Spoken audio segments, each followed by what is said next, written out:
So, press conferences, most attorneys aren't going to do press conferences in their careers, but occasionally you're going to have something that's, high interest and people want to reach out. So you hold a press conference. And if you do hold a press conference like our clients, you don't go in there cold. You go through, some training and hopefully you do a good job at the press conference. But that really helps you boost your firm's reputation. Yeah. Yeah, just one thing like Brad, I have a background in public relations, working as a press secretary for a district attorney as well as a county executive. And one thing that's changed in media is you used to have, your deadline for reporters in daily newspapers or TV was 5 p.m. and you had to get a statement to them by then to run in the next day's newspaper or the nightly news program for TV. What's changed now is that they're expected to post things real time, during the course of the day, that their publication might be distributed by email or by notifications on people's cell phones. So that's one of the biggest things in dealing with the media. So in some ways, they're always on deadline, and the easier you make it for them to communicate, or the easier you make it for them to get your statement out or a press release out, or saying that you're available to comment on something. In many cases, the early bird eats the worm. Be relevant, be available. Could result in significant or immediate opportunities. I think that's relates to the next slide. Yeah. So media advisories, that's when you're telling reporters, look, I'm available to comment on a specific item, in the news. If there was a plane crash and you're an aviation attorney, you could put a media advisory out saying I'm available for comment on what's involved in an aircraft accident or something along those lines. That's just an example. We just put them out there. That's you using a service, and we help our clients do that, to get that out there, and hopefully you'll get somebody to call you and you'll do. Yeah, I think you could err on the side of being aggressive in that respect. The members of the media are not going to call you out for trying to capitalize on a situation. I think for them, generally speaking, you're making it easier for them because now across their desk, across their email, oh, here's an expert I can speak to. So they're not gonna call you out. You're just gonna automatically suddenly appear on the newscast and as being a local expert on a matter that they're looking for comment on. Yeah. News trends. Obviously, you talk about that. For example, I'm going to use and you can, let's use the next thing. Bring the next thing up, for example, John, please. All right, the real estate. So I'm going to use a real estate attorney. We've all seen what's happening or what is happening with the rates, and everybody's expecting them to decline. Now they're not. They're not going to go, but a real estate attorney could say, all right, rates are going up, down, they're staying the same. What's the impact on potential real estate sales, et cetera? You can just insert yourself into the conversation, so to speak. And really, reporters, like John was saying, you've got to feed the beast. You've got an editor or a news director, breathing down your neck. And if you can deliver something to them quickly and it's coherent, then great. They can put it up there. They can change it later, but they've got to feed the beast, and you be the one feeding it. Yeah, and a lot of these things like real estate and bankruptcy or commercial real estate, there's regular government reporting, obviously, and you could set up alerts for that. You potentially could subscribe to distribution and be the person who sees the information first among the first and get something out related to it. I think I saw something this morning about existing home sales being down at 4.5% or something like that today in that area. And you could be the person talking about the real estate industry and tie in your practice a little bit too. What does it mean for what sort of legal considerations are there that people have to consider as well when markets are changing, or obviously the potential issues in the commercial real estate market as well. We did something like this not that long ago with I think maybe it was a few months ago. WeWork declared bankruptcy. So we sent out an availability for a commercial bankruptcy attorney. He got several media included his comments in their stories. Environmental law, like for instance, Earth Day's coming up, you could get something out about, certain law changes or certain legal issues to be concerned about. This time of the year, people will be looking for experts to speak to. Yep. All right, we can go to the next slide. Oh, well, sorry, build reputation. Yeah. So obviously you're going to build your reputation as somebody who's qualified on a particular subject area, and you're going to deliver them what they need when they need it. Yep. And it kind of goes along the same. The more article writing you do, which we'll talk about, and appearances in the media, it almost gives you that. I would say that, if you get a nice hit in the media, it's usually very short term. If you might get something out of it where somebody contacts you and could result in a case, but it's usually pretty quick to fade. So it's a one day benefit or very short term benefit, but it helps. When you're doing these things regularly, it helps to build your reputation. You start putting it up on your website, including your social media, and then it's available when people go visit your attorney bio, which is usually the second most popular page on a website. As compared to the homepage, they'll see that your media appearance is there. They'll see you speaking in press clips or TV clips, and it helps to build your reputation as the trusted source, as the person that they want to hire as their attorney. Yep. So other ways of earned media is you can write articles, right? You can do that. You can get featured in, weekly papers or even local papers. I mean, back about a decade ago, I contacted a reporter, at the actual paper and said, I'd like to write a small business marketing column. And once a week I did. Didn't cost me anything and got me clients. But so there's ways to, write something, get it out there, use it for other purposes. So that's definitely one thing you want to do. Yeah, the weekly newspapers are looking for that content. Yeah. Some of the business publications as well. And of course, the bar publications, there's usually a lot of opportunities there to get published as well. It's obviously, it takes time like anything else, but again, that's good for if a big part of your practice is attorney referrals, I highly recommend that. Yeah. So again, anything you do, you want to put it on your website. You want to have that as a source of everything. And then you want to use that for blogs, use it to post to other social media platforms, use it for even media advisories, et cetera. There's a million things you can do with it. You just want to make sure that the website you've built is a source of everything that you've done that helps support the idea that you're, the right person to do what they do. Right person to help them with their legal matter. Right. Okay, marketing synergy, sorry. So I was looking at a question that didn't have anything to do with us, but marketing synergy. So you want to make sure when you're looking at things, you've got digital and you've got printed or real world type of stuff. You can integrate those things. And so just because you think, well, I'm going to be in the printed paper, and if you still do that, you can also have it on the digital version. And I would argue you probably want to do the digital version better and try to work a deal. All right, if I'm on digital, give me a deal on the printed part, for example. Yeah, you want to use your content in printed newsletters, e-newsletters, et cetera. You're again, if you're going to spend the time to write something, you want to utilize that in all your marketing platforms. Repurpose your content and use it across all platforms.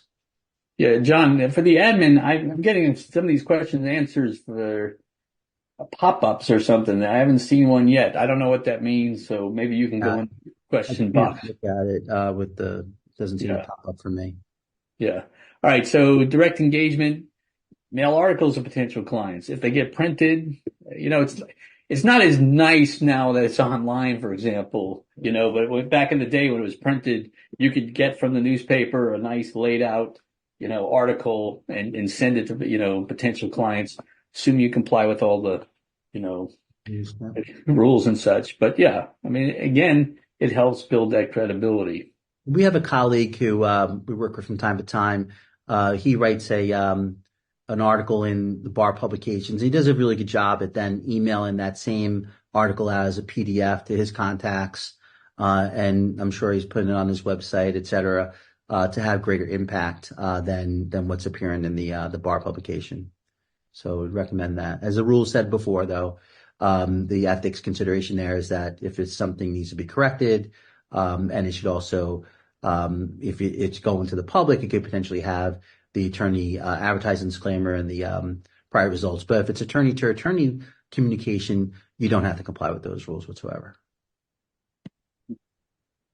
Direct marketing, right? So you can be strategic in business to business. I mean, if you're a law firm, I know a lot of times you don't want to think of yourself as a business, but from marketing purposes, I mean, business to business, right?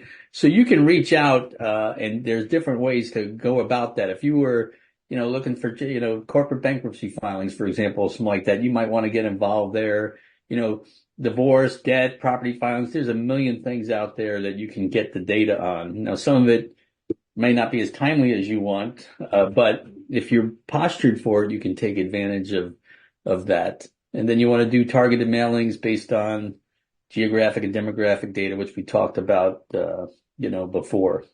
Yeah, and this is where, a lot of this information, you're taking stuff that's in court records, in public filings, and we get contacted from time to time. We generally don't do this work, but where you can access, like for instance, traffic tickets that have been posted, and then you could reach out, do a mail-in almost same day. So some attorneys do this. I think it's like New Jersey as well. It's public records for police records for accidents, and then you could could then send out a mail-in to them, obviously complying with the 30-day rules. But some attorneys do this. You do have to be aware of the solicitation rules, though, with those that we talked about earlier. Right. So you can do focus campaigns. You can get data for the Board of Elections, obviously, magazines, list services to buy those things and then use them to outreach to seniors, for example. Real estate brokers list. I mean, that's obviously a great way to, if you're a real estate attorney, connect with real estate brokers, et cetera. And, the elder law, same kind of thing. Direct mail with local senior residents. One of the techniques, sorry to interrupt, Brad, like real estate lawyer, we had suggested in the past, create a brochure or a digital file, a fact sheet. We talked before, I think, about maybe we didn't do yet, the listicles. Create a brochure that talks about like the 10 steps of what you need to know if you're buying or selling real estate. Make that a key part of your marketing strategy, and get that out to the brokers and the real estate agents and say to them that they could give it to their clients. Obviously, it's got your name on it, and it also gives something of value to those folks, and helps position you as an expert for referrals in that area. Yeah. All right.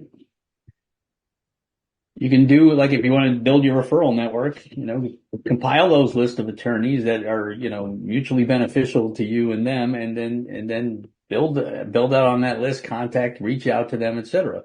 I mean, there's a lot of personal injury attorneys who don't want to do med mal, and then there's some personal injury attorneys who want to do nothing but med mal or something like that. So you could build those referral relationships up, and getting lists of other attorneys is useful.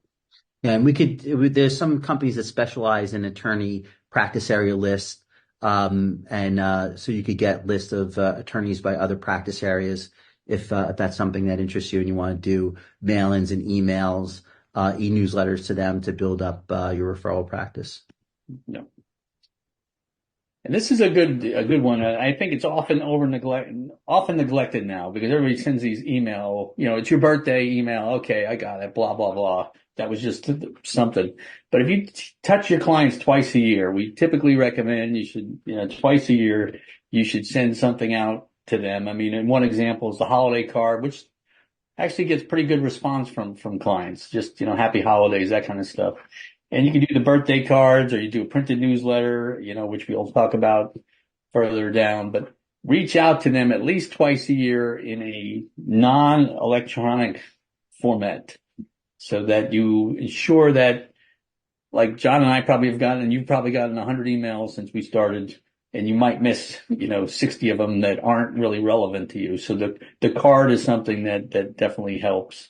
And even your best law firm e-newsletter is going to be opened by 40% of the public, and unsolicited is probably going to be in the 5 or 10% range.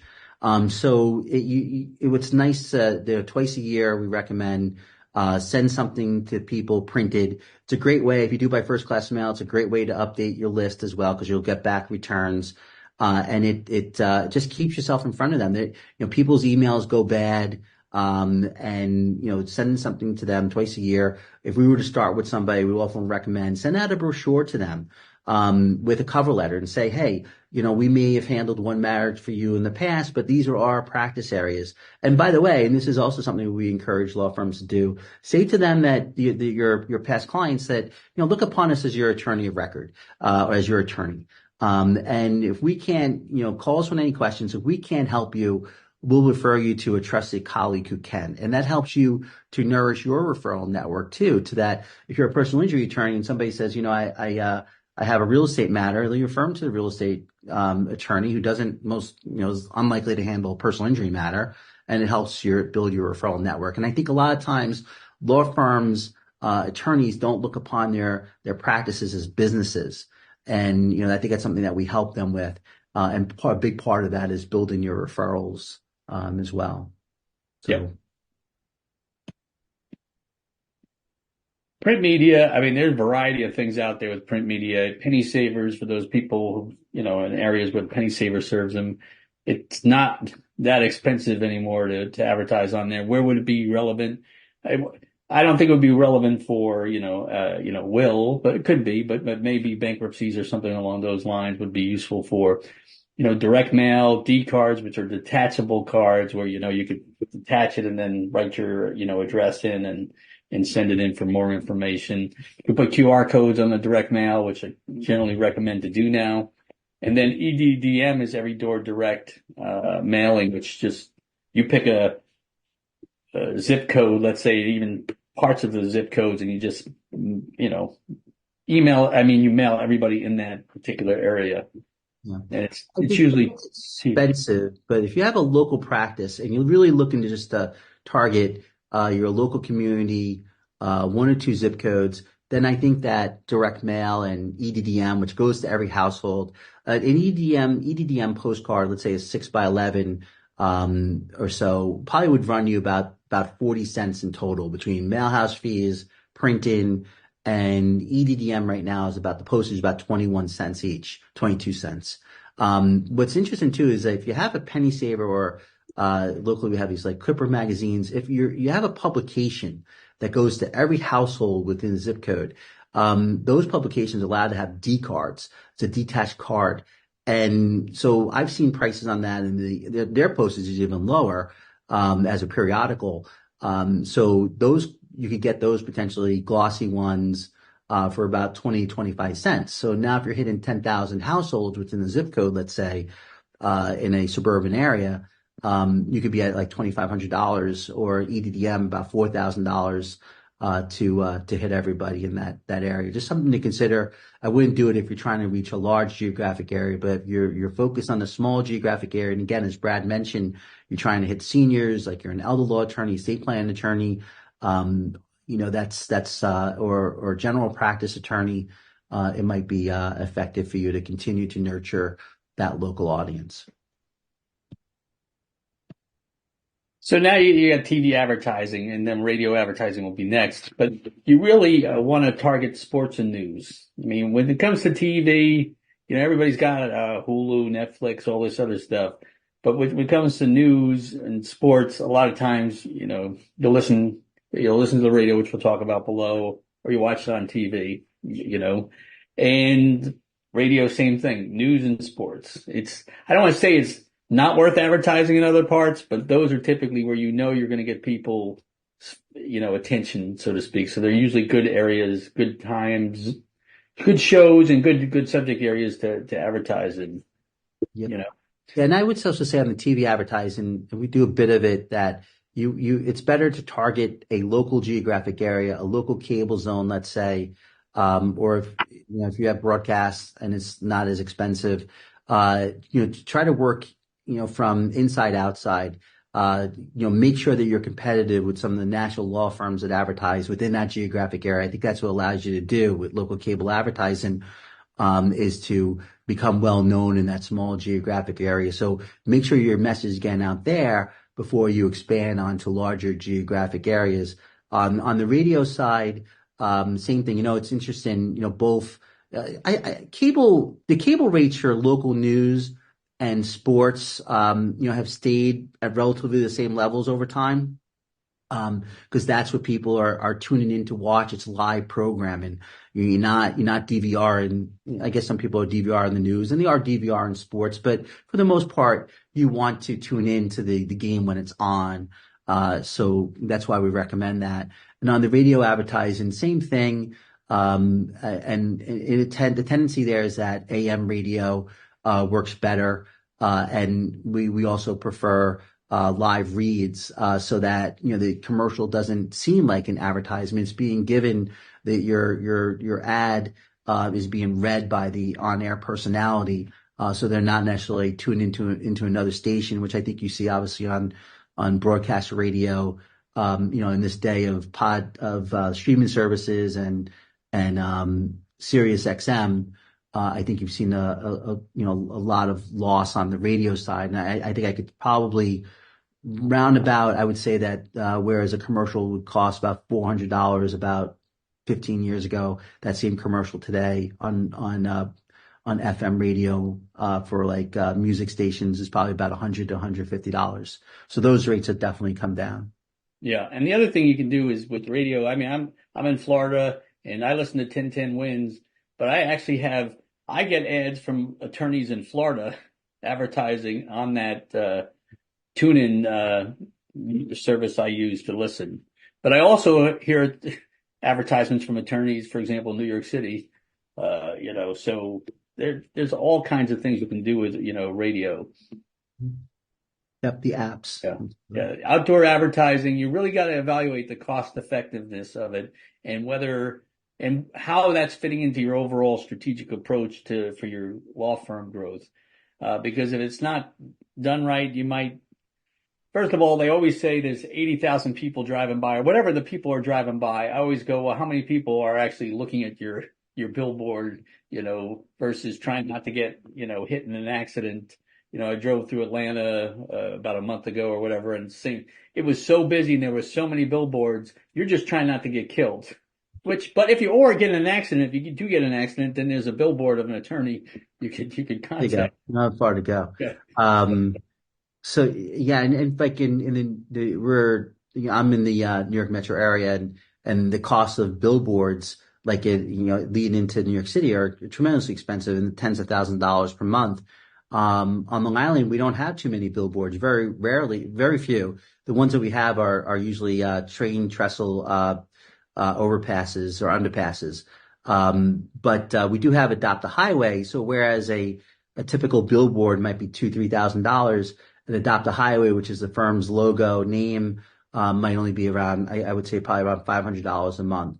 And there's a lot of traffic, so it's a good way to brand your firm. And of course now in other parts of the country, and Brad's even more aware, you have lots of billboards and the costs are lower. So it may make more sense in other areas as well. Yeah, there's one attorney in Georgia. She must have at least 100 billboards on I-75. And so I'm hopefully it's working for her. Certainly working for the billboard company. That's right. Yeah. Okay, so sponsorships. Yeah, you got to weigh it. I mean, we've got a client who's, doing, motorcycle safety. They want to get more motorcycle clients. So they're involved in an event promoting motorcycle safety, and so those are where it makes sense. You do it. If it doesn't make sense, then you don't. But, a lot of times people go, well, I want to be a sponsor of this thing. And they pay and they haven't evaluated whether or not that sponsorship is worth is worth it for their particular business. Yep. So, and trade shows, I mean, they're always a good opportunity for networking, right? I mean, and pandemic hurt a lot of that, but they've been coming back and they're coming back. So, you evaluate that as well. All right, Brad, this is your area of special expertise here. Yeah. So it's Google search ads. Google search ads are those ads that you see when you search for some term and there's local screened ads, et cetera, screened ads, but the Google ads, they say sponsored or something along those lines. And so those are the things that law firms and businesses pay to get at the top of the page. Because the reality is when you're on your phone, most people don't scroll down to the 13th item on a page. You know, they do that. And so what you do is you set a budget and then Google will charge you every day, basically. I mean, every day it's a budget of $100 a day and you manage that and you decide, I want to target these particular search terms in this particular fashion. And I don't want to show it to anybody else outside of this particular zip code or whatever. And we could advertise right around the hospital, you know, for example, if an attorney wanted to do it. So it's really targeted. It only shows when somebody is, you know, I call it a bleeding neck, or some people call it a bleeding neck. They've got a bleeding neck.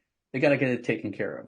If your leg hurts a little, I'll go get it taken care of tomorrow. But if your neck's bleeding, you got to deal with it right now. And that's where search advertising comes into play. You know, keyword strategy. One thing you don't want to do is necessarily advertise for a lawyer, for example, one thing. You know, if you'd be better off to do a long tail keyword like, I need a lawyer to help me with the will. Now, as much as you don't think people are searching for that, you can do it so that most of those terms are in there and you will get play out of it. So it's better to do that, better to be niched in, so to speak. Who do you want than to get everybody? Because you'll get calls, et cetera, and then you'll get frustrated very quickly. But you'll get engagement. And the main thing is a lot of businesses out there, whatever, you want to focus on the advertisement. Well, I got the advertisement, but you're not looking at what happens with the user when they go to your website. And the landing pages on your website is where you have one subject and usually make them make one decision, contact you or not. So that page is tailored. You know, if I'm doing motorcycle accidents, you're not talking about car accidents, Uber accidents, bus accidents. You're talking about motorcycle accidents. And, you know, you'd have something visual, a video or a motorcycle type of thing, and get your key points up there with your testimonials, but put all the boilerplate stuff down at the bottom. I mean, I can go on, I don't know, 90% of personal injury attorney pages and see a book almost of information. I got in an accident. I don't care about all this stuff. I just need to contact an attorney. So you want to do the essential information. One of the things we do is we set up landing pages for Google Ads so that we're controlling the page that people land on and have some streamlined information. You could use, and I think Google actually encourages you to use an actual page on your website that has content. But again, as Brad mentioned, you could have the pertinent stuff up top, video, live chat, click to call, forms, and then down below you have more of the content that if somebody wants to read on, or your results related to that practice area too, is good to have. But that's where you have that content there to help out with your search engine optimization. But so it's a matter of streamlining and having a balance between making it easier for somebody to get the information they're looking for, get a quick and positive impression, and then later on, if you do have it on your website, you have the content there for SEO lower, that people could decide to scroll on and read more about or click onto another page. No, yep. Trending topics. I mean, this is one way to, you know, capitalize on things. And, you know, we've got a client who does Legionnaire's disease cases. So if we see something, we monitor the news. And if we see a Legionnaire's case, and for example, the Bronx, well, we've got those ads ready to go and they come on. I mean, Camp Lejeune it's been a few years on that, but you know, it's a topic and you can have ads go up right then and there. I mean, if you had a couple of years ago, we had the hurricane here in Florida, which devastated us. And all of a sudden, well, my insurance company is screwing me. You know, what do I do here? And, you know, you can have a real estate or a personal injury firm, for example, get involved with that. So look at what's going on and capitalize on it. We're big into tracking everything, and performance tracking is one of the things. So SEO is when on your website, you're going to pepper it with terms, et cetera. It's not just keyword stuffing anymore. It's a lot more involved. But with Google search ads, you're seeing what real people are actively searching for. And you can use that and better use and craft the content on your website so that you can capture more social, search engine traffic Yeah, and without more paying. broadly, we're always tracking everything: phone calls, Yeah. form submissions, conversions. That's more, and Brad, you could talk about, the difference between clicks and conversions. Yeah. Yeah. Like a click is all right. Somebody sees the ad and clicks on it. Yeah, it's an important number, but it's not really that important. It's the conversions. How many people actually call you after clicking on the ad, going to your website or calling you that actually reach out to you? Because that's really the crucial thing. The ads, you can generally do ads that are going to get clicks. It's getting people to reach out and take the next step so that you're actually getting a return on your investment. So we always tell people don't necessarily focus on the cost per click. It's the cost per conversions, and it might be different for one type of law versus the next. I mean, that's the reality. And remarketing. So you've probably seen this. You go to a website and all of a sudden you'll go to other websites and you'll get the same kind of stuff. If you're into golf, for example, you might see a story, and then all of a sudden you might go on a Callaway or something. And the next thing you know, the next week on the web, you're being followed by these ads. That's an example of remarketing. And it's really not a huge amount of money considering, compared to what it would requires on other things like the Google search ad. So we usually recommend that as a component of any search strategy. Yeah, it's usually a fraction of the cost of the search ads. So, but the difference is the search ads are based on as Brad mentioned, they're on top of the page. There's a headline, there's a little bit of content. The remarketing will be display or video ads. So, it's a different type of ad, but we could have it follow people until they decide not to see it anymore. So if somebody comes to your website, it's good to continue to stay in front of them because, as Brad mentioned, the bleeding neck story, but sometimes it's not quite bleeding. It's just a trickle. They may not be ready to make that decision on who they're hiring as their attorney today, especially outside the personal injury area. It may take some time to get around to it, especially like things like elder law and estate planning. Now you're staying in front of them for a period of time and reminding them that when they're ready, you're there to help them. I like that trickle thing. I think I'm going to use that. Okay, good. You know. So, Google video, YouTube ads. Like I got a friend of mine from law school. All he does is send me YouTube videos. I'm like, and he does contract law. I said, how do you do this all day? But he's a YouTube guy, right? He doesn't read anything. It's all on YouTube because he reads too many contracts during the day. So you can engage with the audience with YouTube ads and Google Partner Network, and they're really not that expensive at all compared to other things. And I think John had something about the cost per impression on one We've campaign. seen like a penny a video play on those, and actually at 75 watching 75% of it. So at most you want to do 30 seconds. We really see a drop off around 20 seconds on Google Video and YouTube ads. So it's YouTube. It's also those Google Partner Network where the ads are placed on websites as well. So it's Yeah. something to consider, especially if you the difference between the search ads, as Brad mentioned, somebody's searching for something when they need it. With things like Google ads or social media ads, you target people based on certain demographics. You certainly target them based on geographic area.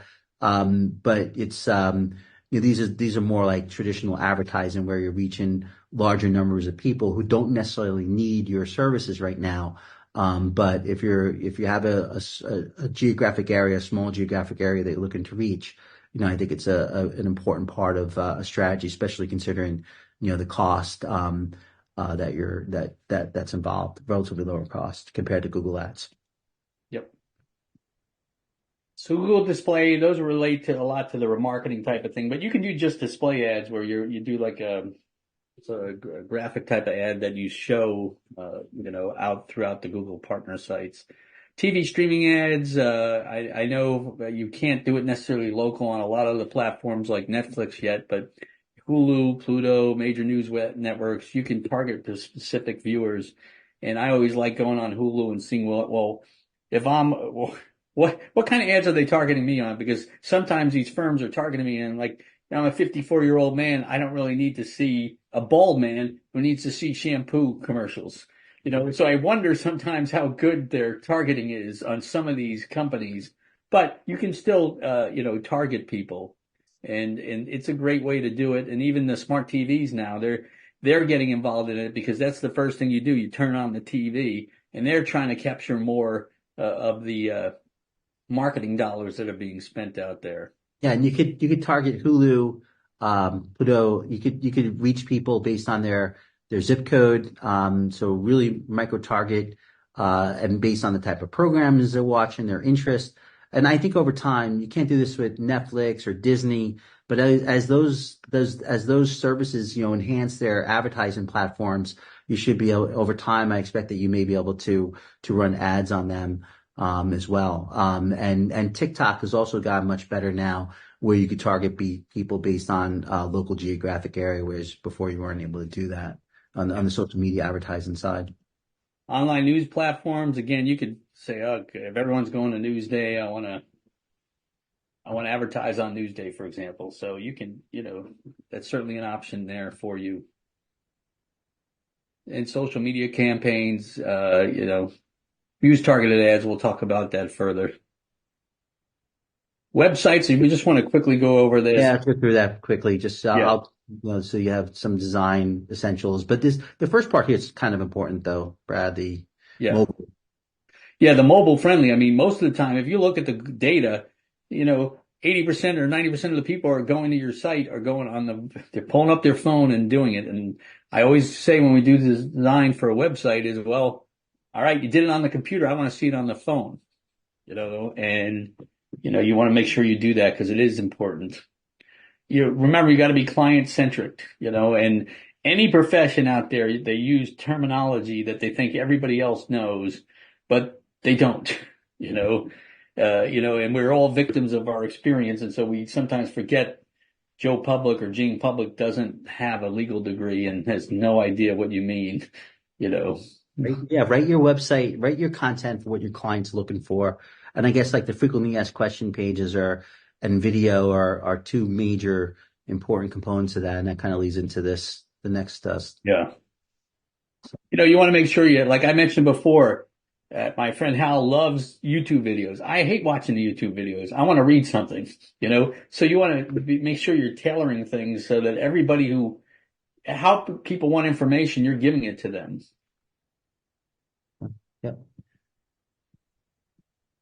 You want to make sure you're updating your website frequently, right? I mean, a stagnant website is often not good for you for search engine optimization. Google doesn't like it. They want to see something updated and vibrant, and that's something that's one to do. And you Build want your pages, I'm sorry, just yeah, saying build your pages like what's going to allow you to have regular updates. So we highly recommend incorporating video into every page, but we also you want to have a page with your results, obviously, but that's easy to say, but what we know is a lot of firms have a hard time, regularly updating those pages with new results. So you have to get into the habit of having a content creation plan and be able to do that. So you set up pages that are going to be updated regularly, and that's definitely is a factor that Google's going to look at in terms of ranking. yeah. And you want lead. I mean, the website is there for information, but you really want lead generation. And so you can do the, free downloads if you want to do that. Nowadays you really want to make sure you deliver it fairly quickly. And one thing I hate, if I go to a website and I want something free and then next thing you know, I'm getting 80 calls or texts like within 3 seconds of putting it in there. And I think that makes people gun shy. So if you put something on there that says, we won't reach out, we'll send you that, but we're not going to bother you to death because it drives people nuts. Free consultations with the right page topics, live chats you can do, Engage we use with clients, etc. But some kind of live chat where you can at least weed out some of the people who aren't necessarily the best. Forms, top of the page, bottom. You want to make sure people could see you. And the visible phone numbers that are click to call are very important. Yeah. And you want to make sure that that's there. Just also want to mention one of the debates we used to have in design sites is the free downloads and whether or not you have a require an email address. So on one hand, you want to build your contact list. On the other hand, you don't want to create any obstacles in people downloading your content. And I guess for me, the criteria there was, well, how valuable is the content? Am I giving the ebook away where I really need to get the contact information, or is this some basic stuff? But we do have some clients where they have a resource page or drop downs, and again, these listicles work really well. Like what I need to do in case I was in the event I'm fired is like one of those examples of a client who does that. And these are some of the most popular pages on his website. Yeah. In some cases, they're more popular than the homepage, and because they come up in search engine results based on what people are looking for. Yeah. Yeah. And a lot of emphasis on the home pages, but people spend very little time in the homepage. It's like the front of the house. Somebody comes to visit you. They look at your front of your house for about 3 seconds and they go inside. Right, Brad. Let's Yeah. just kind of run through this, and this is just so some SEO things to consider. So look at SEO when you're developing a site. Some basic SEO techniques here. There's usually broken out between on page and off page. On page is the content that's on your site, the user interface on there, their experience, content. Off page are links and that come back to your site, social media. Content quality, obviously very important, especially in this, in the future with AI. Um, so, um, and then link building, of course, too.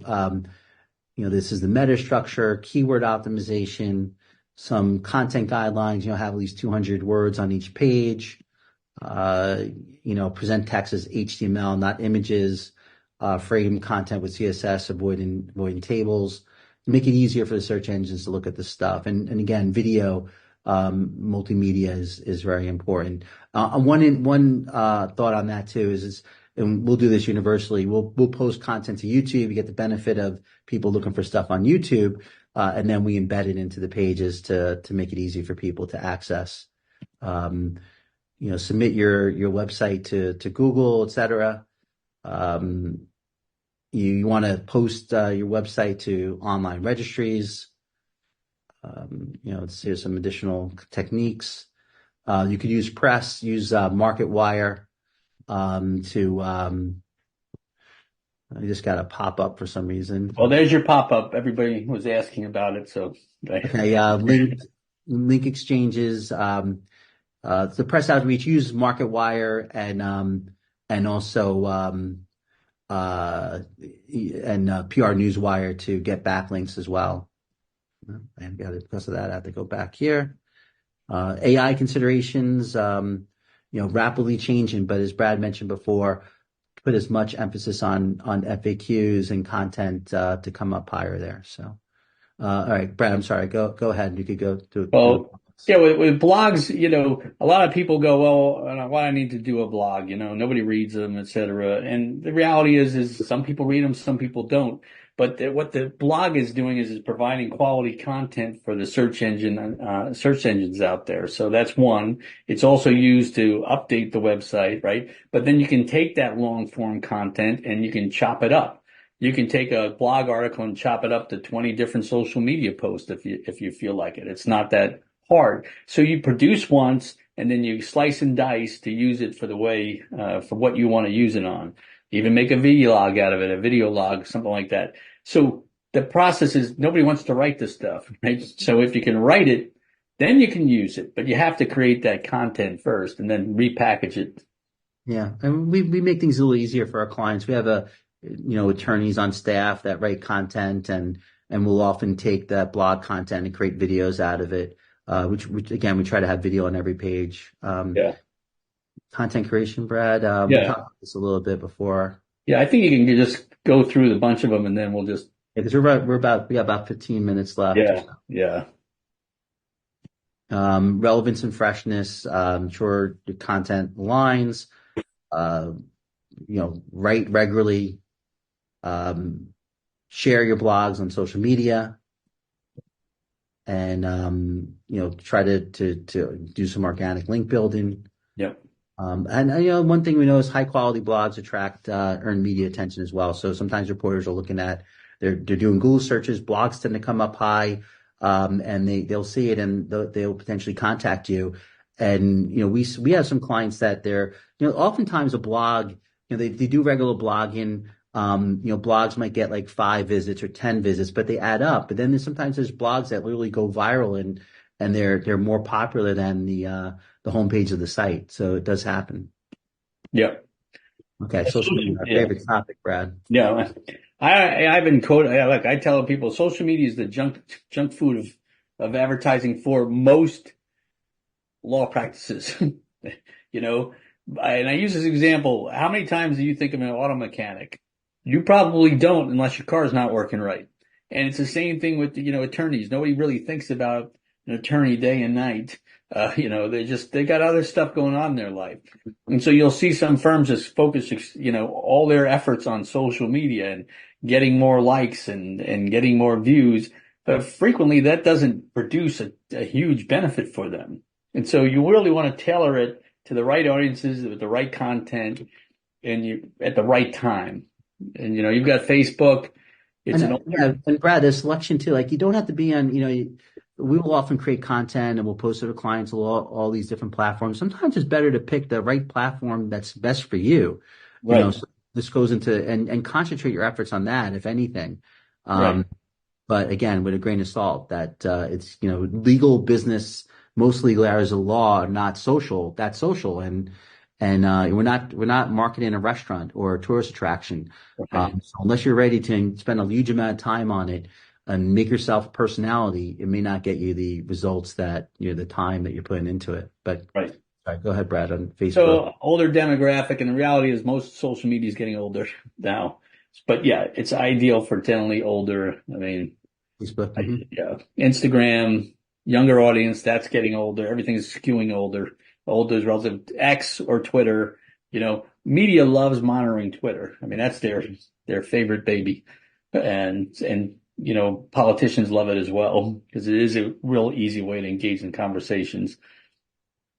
Video content, YouTube, TikTok, etc. You can put it on Reels on Instagram and Facebook. There's a million things you can do with the video content. The key is you got to produce that video content, and it takes a lot longer to produce video content unless you're just holding up your phone and, hey, I'm Brad, I'm talking to this, bunch of attorneys right now, and just post it.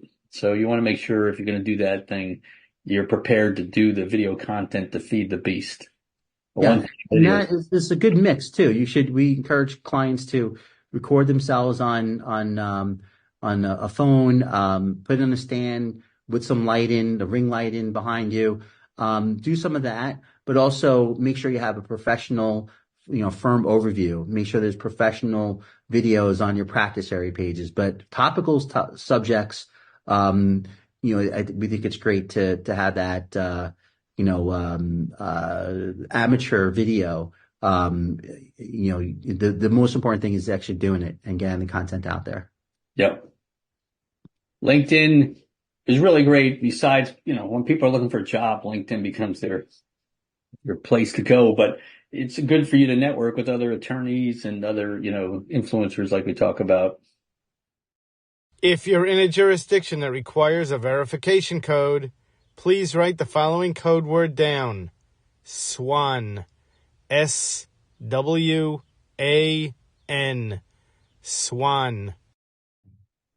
Yeah, we kind of talked about this. Yeah. All right. Yeah. Google My Business. Brad, go ahead. Yeah, basically you want to make sure, and you'd be surprised at how many law firms don't have accurate Google My Business listings or even any Google business listings. They've never done it. So you really want to make sure you have that up to date and accurate, and everything should be aligned. So if somebody sees you on this and that, everything kind of looks the same. You've got business related photos, premises. I mean, there's this one, state law elder law attorney in Long Island whose picture of his place of business is a Kohl's because it's it's not in a shopping center, but it's right near the shopping center. But Google says you're a Kohl's. not really the right image for you. No. You No, want this to is list your practice areas, obviously. Anytime you post something on your website, you post it on social media, you can put stuff on Google Business. You can put it on there. And we often recommend people do it. You just Yeah, post. and these are all going to be factors in your page coming up. We often ask, I think one of our clients asked the other day about, their Google Business page showing up, and these things, these regular content updates matter, geographic location matter, and then probably the biggest factor is going to be Google reviews, which I think is our next slide. Yeah. We put a lot of emphasis on this. Yeah. Very few when it comes to law. You're not getting a lot of people on Yelp, but Google Business, they're definitely going to do something. Avo, I would bet you $100 you could talk to 100 people and 100 of them would not, maybe not 100, 99 would not even know what Avo means, Mm-hmm. So, so you want to encourage positive review. You want to encourage clients to give reviews. You can't really just reward them for positive reviews, but you can use different strategies to get more positive reviews from people. And that helps support your credibility as a good law firm that people can trust, so, and you really want to make sure, because you could have 100 positive reviews on your website. And then I go to your Google business listing and I see 1 star or 2 stars. And I've seen it, and I could probably find you another one out there. Yeah. So you really want to do that. And you can use plugins, et cetera, to showcase the positive ones from a third party source. So it's not you just trumpeting your own success on your own website. You're taking a independent review from an independent website and putting it on your Yeah. website. There's some additional software, enhanced software we utilize, but in WordPress there's a plugin that we utilize. There's probably one for Wix, I'm not sure. That most of our sites are WordPress, that it will pull your Google reviews and reviews on Facebook and I believe Yelp, and it'll post them automatically to your website, and you can control for it to display only reviews 4 and above, or just but those we usually present them on the home page or on a reviews page, and again it shows that your site is updated and deals with the issue of taking reviews that you get and posting them to your website. This is kind of shows things live, and I think it, with the sort of the branding of Google reviews, gives you even more credibility on those testimonials, as Brad mentioned. Right. And you always want to monitor reviews. I mean, you want to respond to reviews. You can do it. And if somebody writes something good about you, respond. And if they write something bad about you, it's not accurate, you can respond. You can try to get them removed. It's very difficult, but it can be done. And in some cases, nobody believes a business or firm that's got all 5-star reviews. Nobody believes it. You don't believe it. I don't believe it. So really having about 4.8 stars is actually showed to be a little bit more credible. Mm-hmm. Yeah, and sometimes by replying and nicely, asking the person to contact you, very often that will result in the person removing the review once they, see that once their issue has been addressed and so forth. So it's important to monitor your reputation and engage with people, even if it's a negative review. Hey, John, we have about 9 minutes. Do you want to go through? You want to have any of the? Sure. Just running through this, I guess quickly. I'll do it, and then there's this 1 or 2 ethics opinions I wanted to mention, but we don't even have to. It's a little easier because I'm controlling the click-throughs here, so I'll do it. So Facebook and Instagram, you could target people based on location, demographic, and interest. I kind of would look upon there's different ad formats, video, images, carousels. I'm sure people are familiar with it. But a lot of times the advertising there, you're not going to necessarily reach people who are looking for you. You're trying to brand your firm, post content as well, but you can almost use these as part of like a digital branding and part of your digital presence, almost like billboards online. LinkedIn, we talked about targeting people based on their industry role, job role, lots of different formats, including different types of messaging that I'm sure you have received. TikTok, we could reach people there too. E-newsletters, this is one thing ethically. The rules say include attorney advertising on emails and e-newsletters. Very rarely do I see an attorney include attorney advertising in their email. It says to include it in the subject line. Subject line, yeah. Yeah. So, but you could do that by putting it at the end of the subject line, and based on the way they get their email, they're probably never going to see it. But otherwise, have it in the email body, and very easy to include on the bottom, attorney advertising and prior results. Just can spam laws have to provide opt out and a mailing address. Some of the things, use an email service such as Constant Contact and MailChimp. You can integrate with a CRM. We mentioned some of these stats before. Send in HTML or text rather than PDF. Newsletters, again, we believe in reaching people twice a year by in the mail. So newsletters are good for that. 11 by 17, 4-page. You could mail it as a flat or fold it twice for reduced postage. Different types of content you can include. Announcements. A lot of firms do announcements as well. Event marketing. You could try to do public seminars, lectures, CLEs. Talked about it a little bit before.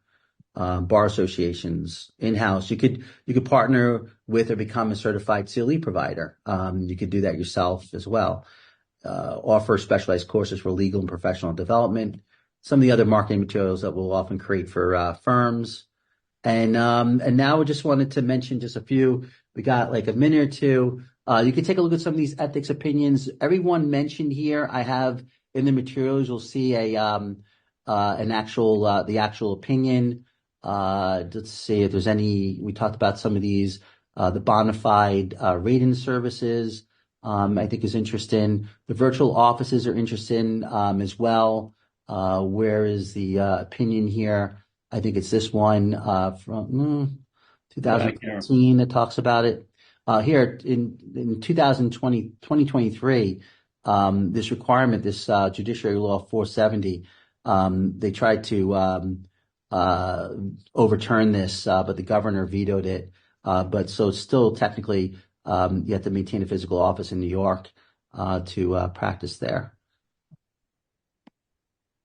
So social media, this is lead generation. These are important to look at. Lead generation websites. I think it's the bottom line here, and I'm sorry if I'm running through this. Here's the Avvo opinion. You can take a look at that. Basically, the problem with Avvo was that its product that they were offering, which had a set fee, fixed fees, and that was considered a violation of the rules. A lot of the bar associations had opinions against it. Avvo eventually pulled it. There's a blog article on it. So the problem that it had there, was taken on the recommendation of a lawyer and also the fee sharing. So these lead generation services, to comply with the rules, can't recommend a lawyer or share fees on them. Hey, John, I just want to make sure we get our contact question information at the end. So I don't know what time they're going to cut us off, but I highlighted that there. The Avvo Legal Services called, and I don't know if there's any additional questions, but here's some of the resources, and here's our contact information. So if there's any questions, I think we have about 4 minutes. Yeah, no, I don't see any questions. All right. Well, if there's no additional questions, I just want to, thank everyone for joining us, and feel free to reach out to us. Our email addresses are here. Our phone numbers, that's our direct lines. And we'd happy to talk to you offline if you have any questions regarding, some of the marketing techniques or some of the ethics that we covered in the lecture. I do see a couple of chats popping up. I'm not sure, Brad, if you could look at those. Yeah, somebody just asked, can you geo-target people? And yes, you can geo-target people. You can target areas. You can't necessarily geo-target a specific person, but you can say, I want to advertise in prisons around New Jersey and New York, and that's what I want to do. And, let's say you're a civil rights attorney or something like that. You can do that. And I know because we're doing it. So yes. Yeah, I guess theoretically, the smaller that geographic area gets, and if somebody has a case, some type of matter to be handled, then the smaller the geographic area, I guess it's more likely that that's going to become an in-person solicitation. So just be aware of Yeah. that. Yeah. And you can, like, John, you can email us after, about the repo yard, et cetera. Yeah. You can target, you can geo-target to a very small area, really, even street level almost. So you don't have to spend your money marketing wide if your goal is a small area. Yep. And I guess the biggest other differentiating factor is going to be, are you advertising, the mass tort side, are you advertising, a general service that you're a personal injury attorney, or when you start advertising for a specific event, that's when you have to be concerned with the rules. Yeah. All right. Is there another question, Brad? I see Q&A 5. A lot of them are the repo. That's what I just answered. And there's a thanks kind of stuff. So, Okay, great. All right. Well, once again, thank you very much for joining us. Feel free to reach out as you like. Thank you. Thanks for joining us.